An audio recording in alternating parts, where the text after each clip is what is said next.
जय हिंद साथियों, स्वागत है आपका अपने चैनल क्रिएटिव ITI पे। साथियों, आज हम बात करने वाले हैं BSPSCL बिहार इलेक्ट्रिसिटी बोर्ड के बारे में।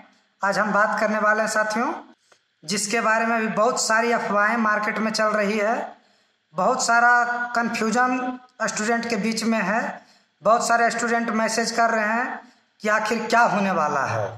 तो आज उसके बारे में हम डिटेल बात करेंगे, जिसमें कि सबसे पहली बात आप लोग के द्वारा कहा जा रहा है कि आरक्षण का क्या मुद्दा है। सर, BSPCL में आरक्षण का क्या मुद्दा है?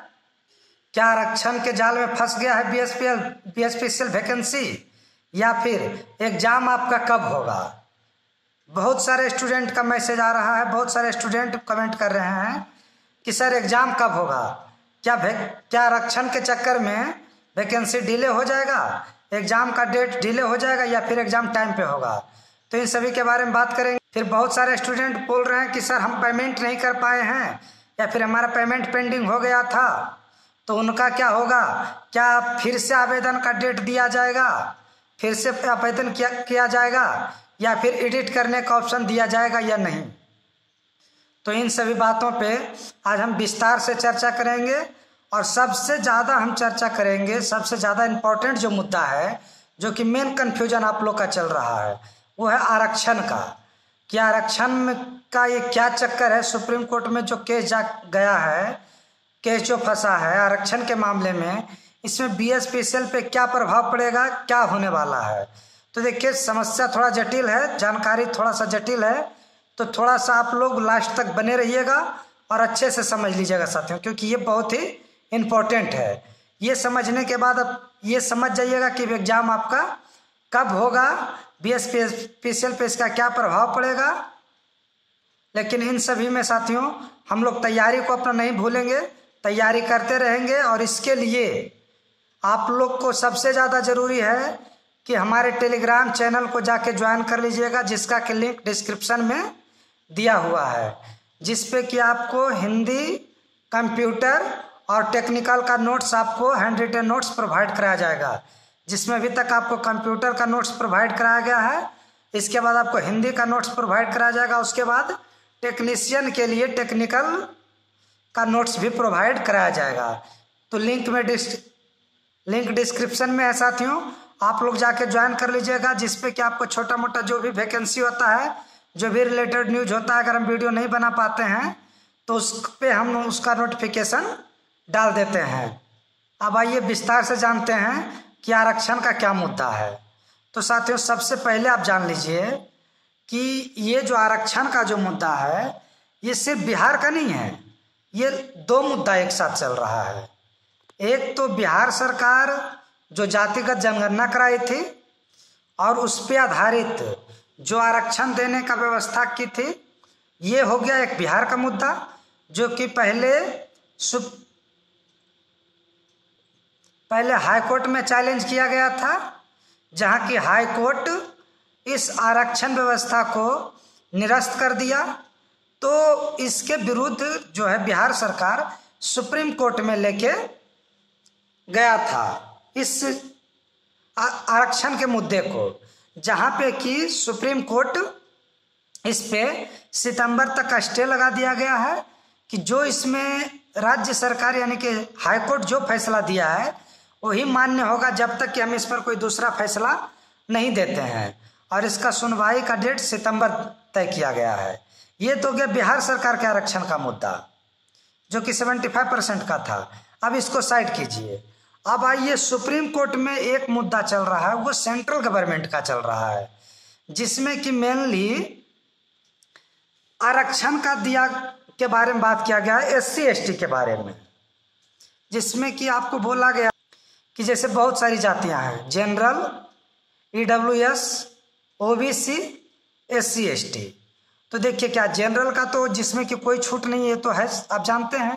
इसी में से कुछ पार्ट काट के आपको 10% आरक्षण दिया गया EWS को, यानी कि वो ऐसे व्यक्ति जो कि जनरल में भी पिछड़े वर्ग में है, जो कि सभी जनरल में तो सभी देखिए अमीर है नहीं, और सभी तो उनको क्या है कि उनको उसमें आरक्षण दिया गया, जो कि जनरल में भी कुछ पिछड़े हैं उनको अलग से एक कोटा दिया गया जनरल का, जिसको कि EWS कहा गया। उसी तरह से देखिए OBC में भी है। OBC में 2 जातियां आती हैं, जैसे हर स्टेट में डिवाइड करके रखा है। जैसे बिहार में 2 जातियां हैं, BC और BC2, BC1 और BC2, यानी कि इसको आप ये इस तरह से कह सकते हैं कि OBC और EBC 2 जातियों में है। लेकिन केंद्र सरकार का जो है उसमें आपको एक ही मानता है, OBC। लेकिन इसमें भी सब कैटेगराइज किया गया है। जैसे देखिए OBC में 2 है, एक OBC है, एक OBC नॉन क्रीमी लेयर है। एक क्रीमी लेयर और नॉन क्रीमी लेयर, यानी कि जिनका पेमेंट 8 लाख से कम है उनको नॉन क्रीमी लेयर में जोड़ा जाता है। इससे आगे जिनका पेमेंट हो जाए उनको क्रीमी लेयर में जोड़ दिया जाता है। तो देखिए इसमें भी क्या है कि इसी के आधार पर आरक्षण दिया जाता है। हालांकि इसमें भी सभी जातियां फायदा नहीं ले पा रहा है।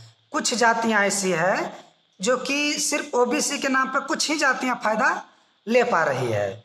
तो सरकार इसमें ये सोच रहा है, सेंट्रल गवर्नमेंट, कि क्या प्रावधान किया जाए कि इसमें कौन सा सब कैटेगराइज करके उनको आरक्षण का कुछ % दिया जाए, जिससे कि जो जातियां अब इसमें भी डेवलप कर गई है उनको आरक्षण का कम फायदा दिया जाए, और जो इसमें अभी भी पिछड़े हैं उनके आरक्षण का दायरा बढ़ाया जाए। ठीक उसी तरह से SC ST में भी किया गया है। और इसी पे आज फैसला आया है सुप्रीम कोर्ट में कि बहुत सारी जातियां जो है, जैसे SC ST में लगभग 2000 जातियां हैं, लेकिन आरक्षण का फायदा कितना, मात्र 2150 जातियां जो है, 100 जातियां उठा रही है। बाकी सभी जातियां जो है वो क्या है, अपने अधिकार से वंचित है। आरक्षण तो उसको है, लेकिन आरक्षण का जो उसमें कुछ विकसित जातियां हैं या विकसित लोग हैं वही उस आरक्षण का फायदा उठा पा रहे हैं। और बाकी जो पिछड़े हैं, जो नहीं जान रहे हैं, जैसे मान लिया कि कोई SC ST में ही है, लेकिन अब क्या कि उनके पिता को नौकरी लग गया, कोई अच्छे डिपार्टमेंट में नौकरी लग गया, तब वो देखिए वो तो अपने लेवल से ऊपर उठ गए, लेकिन अभी भी वो SC ST का ही फायदा ले रहे हैं। और बहुत सारे ऐसे लोग हैं जो उनके ही बिरादरी में हैं, जो कि बहुत वंचित हैं, बहुत पिछड़े हैं, लेकिन वो उसका फायदा नहीं ले पा रहे हैं, क्योंकि उसका फायदा उन्हीं के जातियों में जो अपर लेवल में हैं, जो संपन्न है, वो उस जाति का फायदा उठा ले रहे हैं। तो इसी पे अभी फैसला आया है कि जो जातियां SC ST में भी पिछड़े वर्ग में हैं, पिछड़े हुए हैं, वंचित हैं, उनको अलग से आरक्षण सब कैटेगराइज किया जाएगा उनको, और उनको अलग से आरक्षण का कुछ % दिया जाएगा। और जो इन SC ST में भी थोड़े विकसित हो गए हैं उनके आरक्षण का दायरा कम किया जाएगा। तो इसी पे भी मेन फैसला आया है, जिसमें आपको SC ST में पिछड़े और वंचित को सब कैटेगराइज करके उनको आरक्षण का कुछ % दिया जाना है, जो कि राज्य सरकार अपने अनुसार इसका फैसला कर सकती है। ये भी बोला गया है साथियों।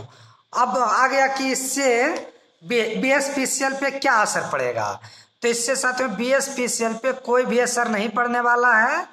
आपका एग्जाम जो होना है वो समय सितंबर लास्ट और अक्टूबर के फर्स्ट वीक में आपका हो जाएगा। इसलिए आप लोग तैयारी में लगे रहें, आप लोग टेंशन ना लें इस बात का। और फिर से आवेदन का कोई भी प्रावधान अभी नहीं बन रहा है साथियों। तो कोई भी एग्जाम फिर से कोई भी आवेदन BSPCL में नहीं होने वाला है। जो फॉर्म अप्लाई हो गया है वही फॉर्म अप्लाई है, और उसी पे आपका एग्जाम होगा ऑन डेट। तो यही जानकारी आप लोग के साथ साझा करना साथियों। Thank you.